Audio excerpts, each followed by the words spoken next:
the Honourable Ron Mark, that we have Sir Peter Jackson here, and that we have Whiti VC here, and we also have members of the Ngārimu family with us.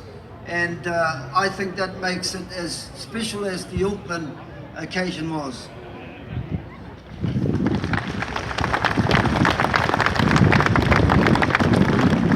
I thanked everybody I needed to thank in Auckland about the book, and so I'm not going to go over that again here. And I talked about the book.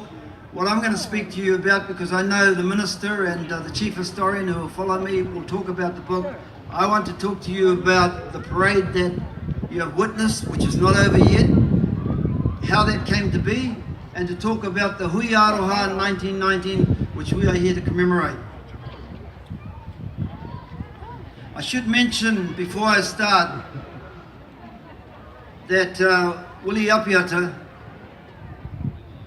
only managed to extricate himself from his commitments, I think 36 hours ago, to drive here from Auckland to be here with us because the Māori Pioneer Battalion and the history of Māori service in the First World War has a whakapapa that comes right up to today and connects to him. And so I acknowledge him coming. We put him in a car today with the Ngārimu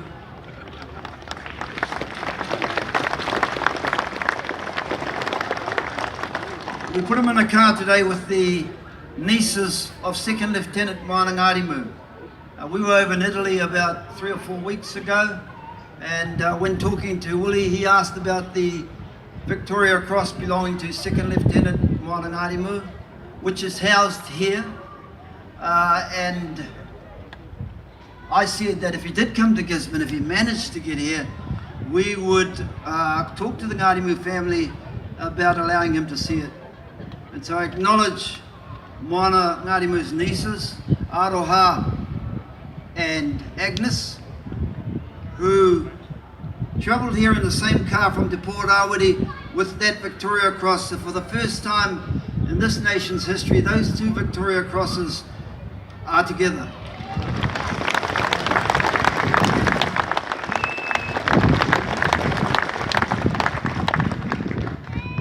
To come to this parade, 8 weeks ago, when it was determined that the book was going to be launched in Gisborne, I went to see a friend of mine, Rana Janka, who is based at Gisborne Girls High School and is in charge of the Tairāwhiti Services Academy. And I'd like Rana to come to the front here as I explain this.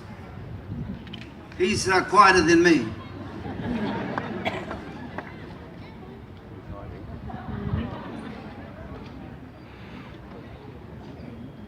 This is Rana Janka. And I have to thank him and his wife, Whitiki, for their support in mounting this parade.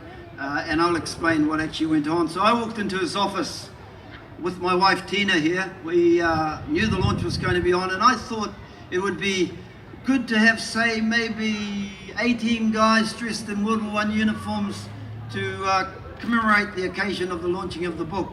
Now, some of you will remember that in 2014, through the goodwill of Sir Peter Jackson, we marched 60 men in Māori contingent uniforms, representing the first 60 men who left Gisborne East Coast for World War I.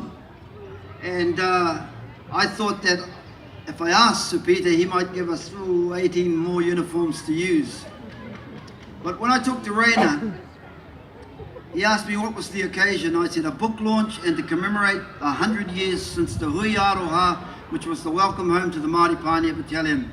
And he said to me that normally in the army you would have 100 men honour guard if it's something to do with the century. And my wife and I thought, wow, wouldn't that be amazing? And he promised me that if I could get 100 uniforms from Sir Peter, he would find and train 100 young men to parade.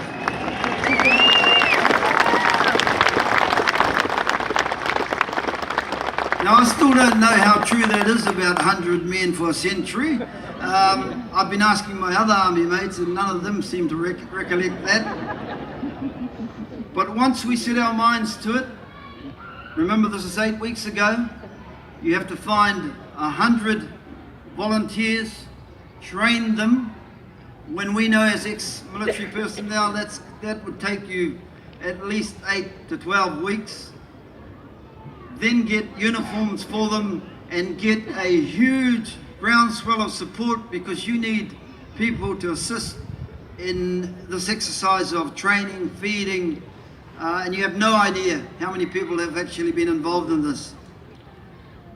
So I went to see Sir Peter, and he's a big thinker, of course. And when he heard we were wanting to dress 100 men, he'll get to say something, but I'm sure he thought the audacity of these guys from Gisborne. And it is audacious. This is June, the middle of winter, and when I was asked what's plan B if it rains, we said there is no plan B. It won't rain. Honestly, when we were training about 2 weekends ago, we said to the boys, go home, visualize a day without rain, and you'll get it. And so it took us a long time to get these 100 together. Young people today aren't as committed as our generation. And so when they say they're going to march and even turn up to training, that's still no guarantee they're going to be here on the day. So we hit our 100 pretty much last night.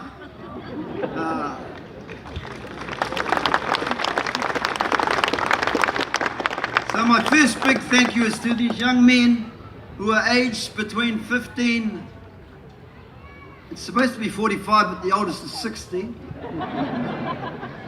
But I'll tell you why he's 60 and why we let him march.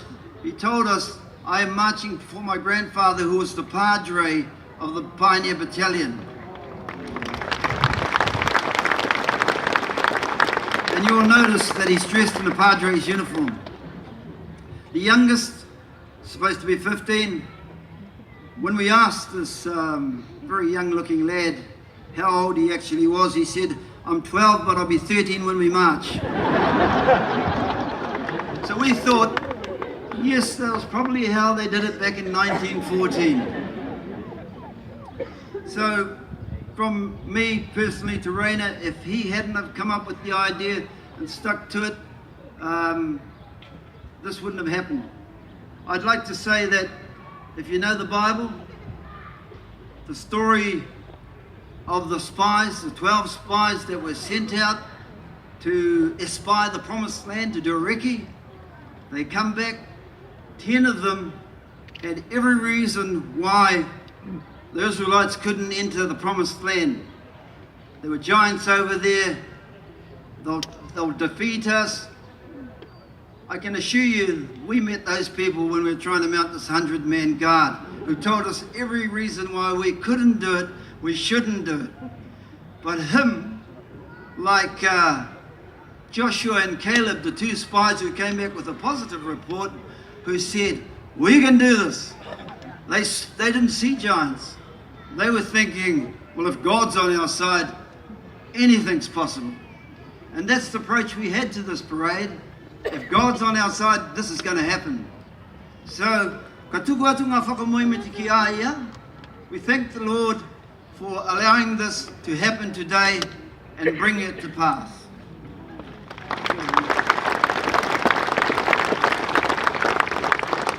Now I turn to Sir Peter Jackson.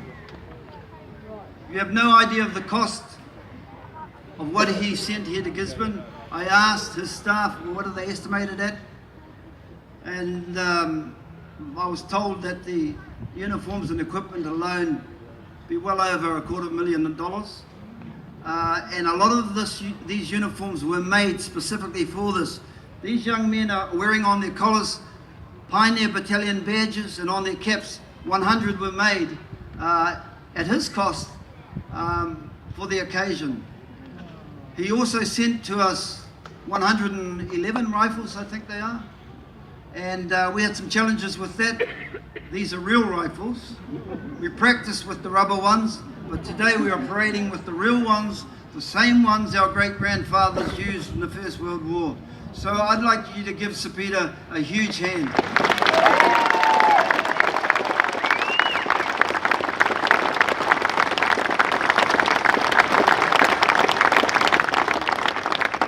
I know our Trust Chair is going to thank him on behalf of the Trust, but I wanted to say that personally, because without him too, this parade, this event couldn't have happened. And I thank his staff, Pete, Carly, Sally, Elliot and Claire, and for those of you who have been up at Te Port Awati, I don't know that they've had more than an hour's sleep over the last 36 hours fitting these boys out so they had the right look to parade here today. So a big hand to them as well.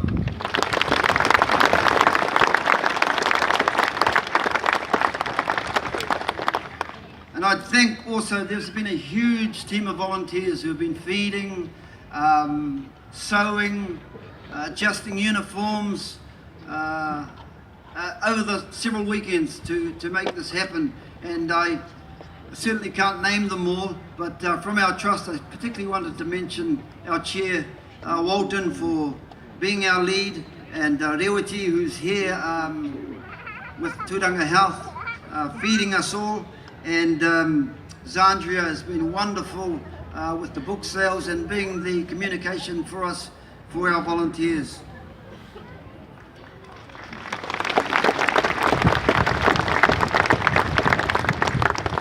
Look, if I miss anybody, forgive me. I've had an hour's sleep too in the last 36 hours, and I didn't prepare a speech. I wrote these notes out at breakfast because I haven't had time because it's been so busy up at the marae. Now I'll turn to the Hui Aroha in 1919. This is the advertisement that they put in the Gisborne Times, and thank you, Michael Muir, for allowing me the access to the Gisborne Times from 1919. They wrote, "Tēnā tātou I roto I ngā rā o te mamai, o te tauwhainga, tātou I roto I ngā rā o te rangi Māoria, o te maunga rongo. As we were together in the days of anguish and contention, so let us come together in these days of peace and harmony." That was the call to Gisborne to welcome home these pioneers who were landed at where Hapipi Park now stands. 300 of them.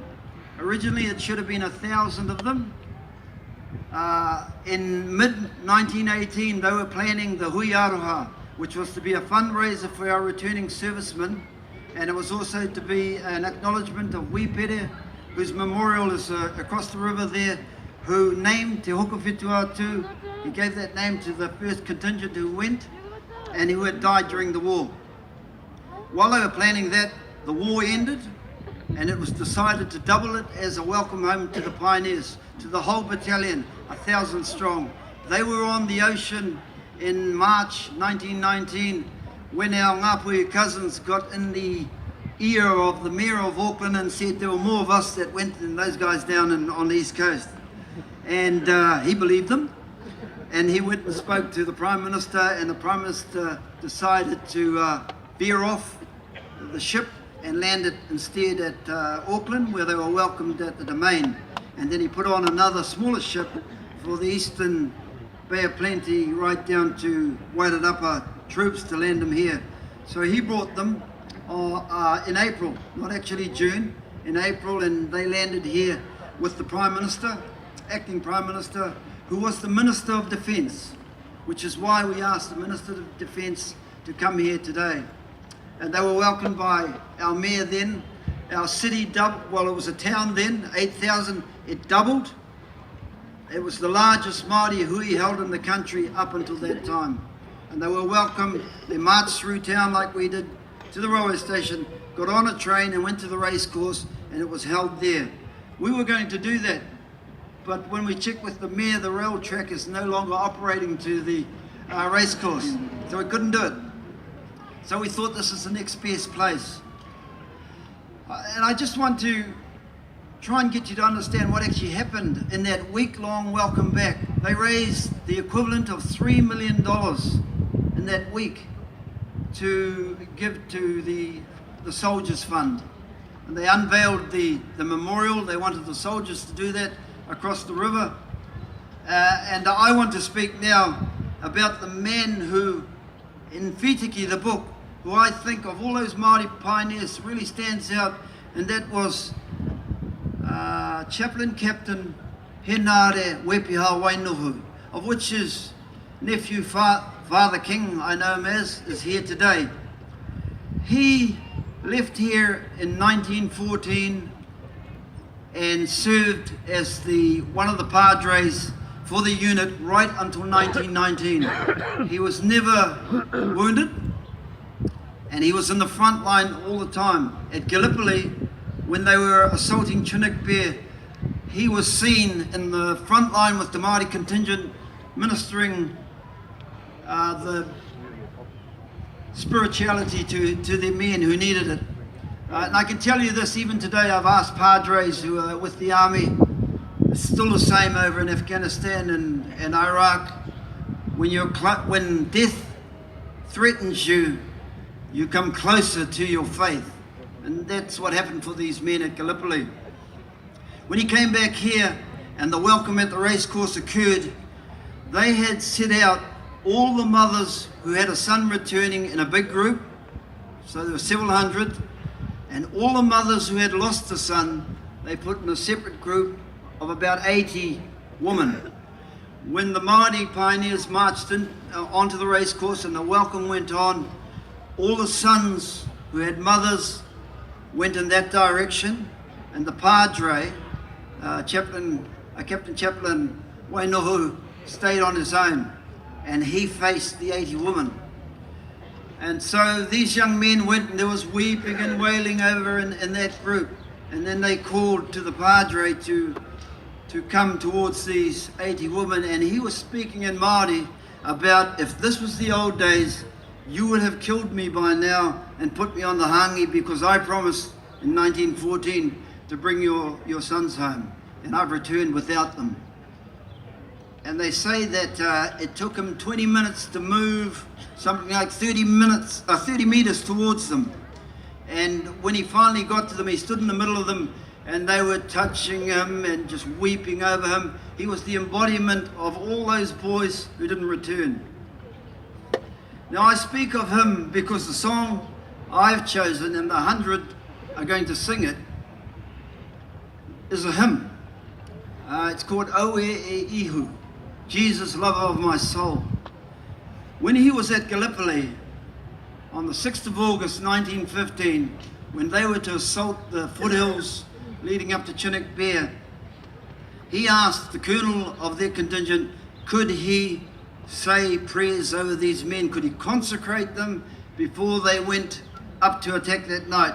For those of you who don't know the story of the foothills attack, they had to do it without rounds in their rifles. It had to be by the bayonet, and it had to be a silent attack.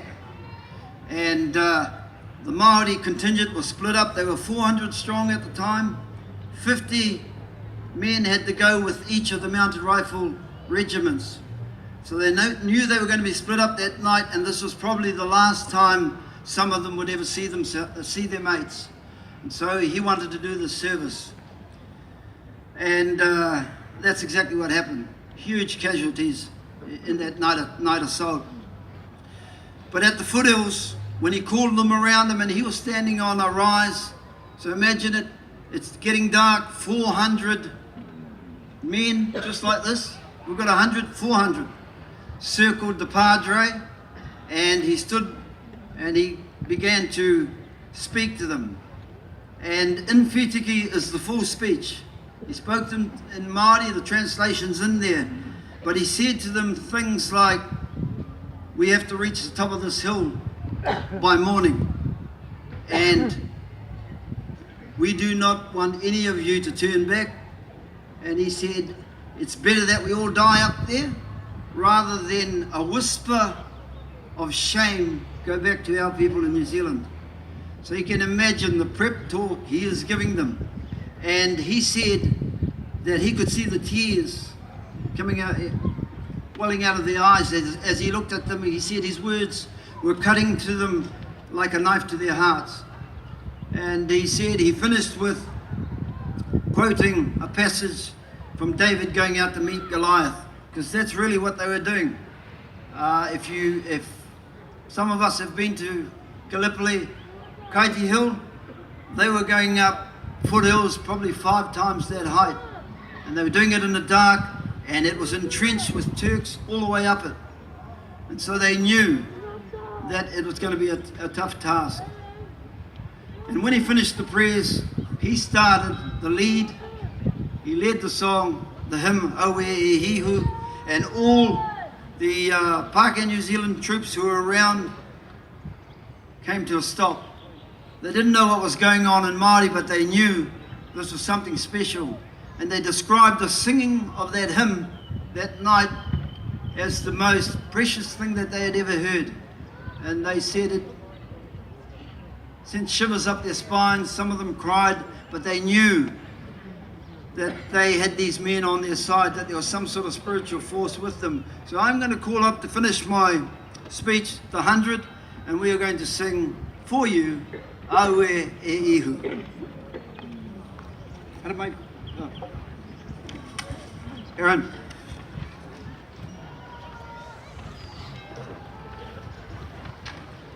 By the way, the hymn will be led by Chief Petty Officer Aaron Poe, who is in the Navy in Auckland, who has come down to and taught the boys the song and how to sing it. When they were singing on the night, they had hymn books, which is why we've issued them with these booklets, so that we can recreate what actually happened.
Just so that it's not lost on you, Aaron is Cook Islander, part Maori.